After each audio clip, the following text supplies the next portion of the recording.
Isaiah chapter 14, verse 12 to 14 symbolically describes Satan's fall.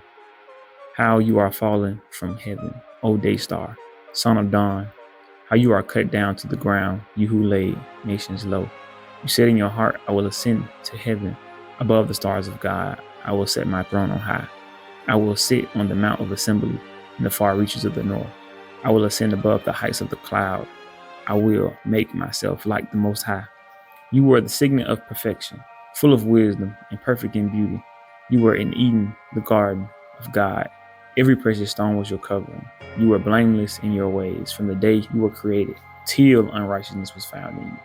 Your heart was proud because of your beauty. You corrupted your wisdom for the sake of your splendor. So I cast you as a profane thing from the mountain of God, and I destroyed you, O guardian cherub, from the midst of the stones of fire. Let's interpret the scripture. Let's keep in mind that this is a multi-layered interpretation. Spirit is the root of all existence because this is how God created everything by using spirit, which is synonymous to word. Since spirit is the root of existence, the spirit of Satan can be interpreted on different levels of reality. An example is how this passage can be interpreted to describe the king of Tyre fall, the king of Babylon, the fall of a celebrity, the fall of a president, the fall of a CEO, fall in a relationship of a narcissist, the fall at your job, or etc. The point is, the spirit is the realest part of existence that creation follows. The first thing that was mentioned was him falling from heaven. This sets up important context for us to keep in mind. To fall from heaven implies that he was once of high status and importance in heaven. Heaven represents the highest standard in order of being. Heaven is a place that is hard for a lot of us to comprehend because of our worldly mentality. When we think of heaven, we think of God's power. We think of beauty and a sort of paradise for the good. But these statements still don't come close to what heaven is all about. Heaven is a spiritual place that exists outside of time. To show you how hard heaven is to comprehend, I bet if you fantasize about heaven, that you thought about how you could be having such a great time, you were already thinking about doing activities that require time to enjoy in a place where there is no time. So that's something to keep in mind. Back to Satan. For Satan to fall from the highest order means a couple of things. This means that he is indeed a very powerful spiritual being. Of course, not in the same league as God, because he did lose the war against God. Despite this, he still should not be underestimated, because after all, he is the one that easily deceived Adam and Eve and triggered the fall of man. He also managed to persuade a third of the angels, which really should be a terrifying thought when it comes to his influence. Satan falling from heaven also means that God banned him from being a part of perfection. To fall simply means to not be upright. It also implies to lose authority and power. Next, it mentions him being the day star and the son of dawn. People tend to think they are comparing him to the sun, which is not correct, or not the best interpretation. The correct interpretation is the planet Venus. Why? Because Venus is known for being the brightest planet in the daytime. I know what some of you may be thinking, that Venus is not a star. Well, actually, in the Eastern world and in ancient times, they refer to the planets as stars also. So why the planet Venus? We know that Venus is a planet that represents beauty, and Satan was known as the most beautiful angel in heaven. When we think of beauty, we often think of just looks. Satan was on a completely different level. His beauty was in every aspect of his being. To say that he was the day star is to not only refer to how attractive he was, but also how bright, or you can say intelligent he was.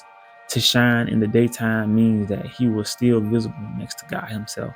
God being referenced as the son of dawn, refers to Satan, who was known as Lucifer at the time, being the first one visible when the sun rises, showing us his rank and status.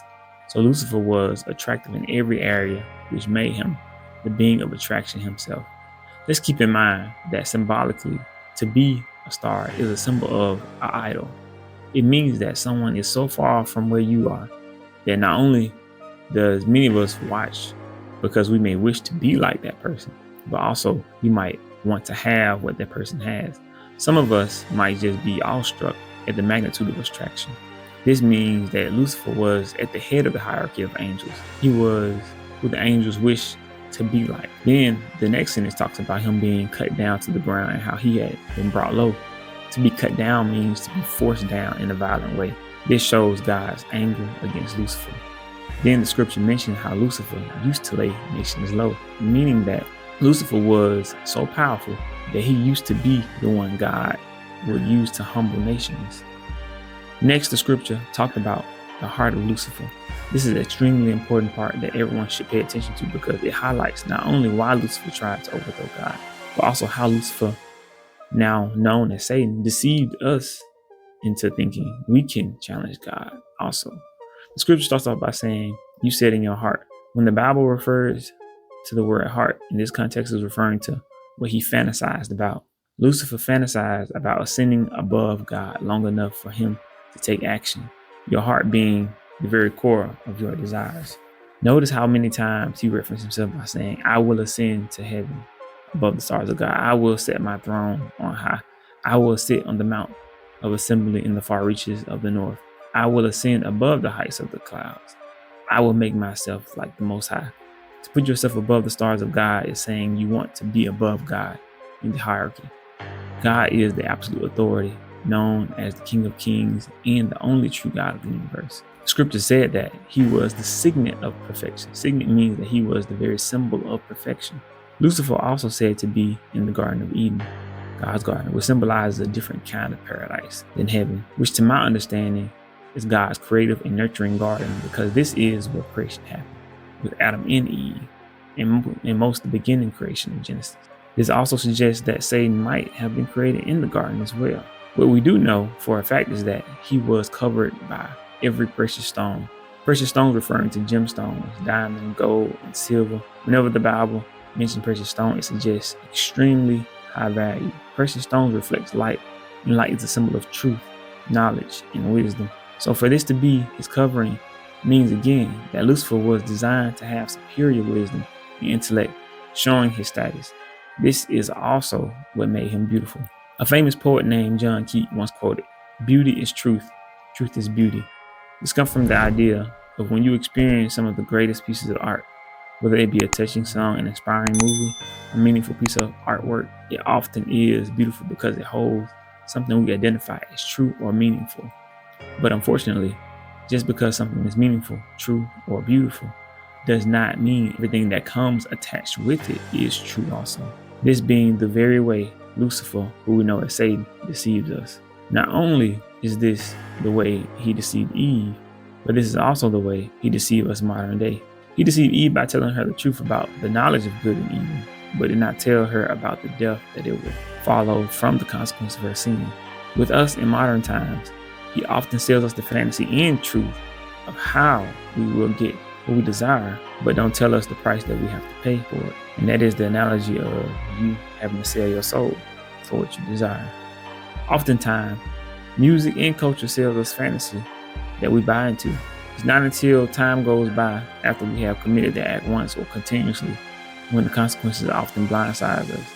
This can take between decades or in an instant to see the consequences. Oftentimes, consequences repeat throughout generations until someone atone or break the cycle. This is why Satan is known for being the father of lies. Next, the text say, "You were blameless in your ways from the day you were created, till unrighteousness was found in you. Your heart was proud." Lucifer was viewed as being blameless, which means having no wrongdoings. To be righteous means to be upright and honest. It means to not have any hidden agenda for evil or to cause unnecessary harm to others.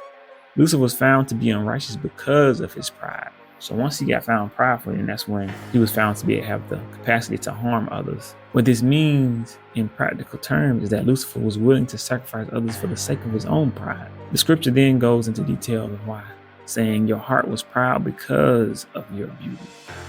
You corrupted your wisdom for the sake of your own splendor. This exposes the ultimate temptation of beauty, status, and intellect. The temptation is to use beauty, status, and intellect for self-gain at the expense of others. This is also abusing one's power just to fuel your own ego. The scripture then says he corrupted his wisdom for the sake of his own splendor. Many of you probably heard the quote, "With great power comes great responsibility," or "To whom much is given, much is required." This is also a scripture quoted in Luke chapter 12, verse 48. From everyone who has been given much, much will be demanded. What all this is saying is that when God blesses you with exceptional gifts, you best believe he holds you accountable with how you steward those gifts. Modern day, there are many who use their attraction to seduce and manipulate people for their own gain or disregarding the harm done to others. The consequences to this shows itself as being unable to connect genuinely to people or a partner. When you practice to deceive for so long, eventually it becomes hard for you to trust yourself when you want to be committed to a goal or be committed to a partner. It goes from lying to deceive to lying as a reflex. Modern day, we see many people who manipulate others with their sharp intellect or their powerful status, sacrificing them for their own gain. So after time goes by, who's more so in control? Is it you or is it your desires? God literally said because of his pride, he destroyed him. This not only let us know how much God hates pride, but that God seeks to destroy the prideful. And the reason being is because the pride will tend to harm his people. This is really also an archetypical story of the fall of the prideful. We see examples of this all the time. The fall of Diddy, Andrew Tate, Kevin Samuels, Drake, and many other modern day influencers and celebrities. Satan shows himself the most to those who are most capable. Notice that when Satan came to tempt Jesus in the wilderness, the temptations were specifically suited for the power that Jesus possessed. Jesus, being the God-man, had the power to take over the world. So Satan was telling him, if you side with me, I'll give you all the kingdoms of the world. Jesus could have been the first person in history to actually take over the world. His other temptations was to turn a rock into bread, show off his power, to flex sometimes, because he knows that we, as people, we have the desire to flex. Something, again, only he and probably a few other prophets in the Bible could pull off. When Satan visits you, it's often in the areas you're most gifted in. Now that you have a more practical example of who Satan is, let's be more watchful of his deception and lies. If you have enjoyed this video, don't forget to like, comment, and subscribe. Thank you for watching.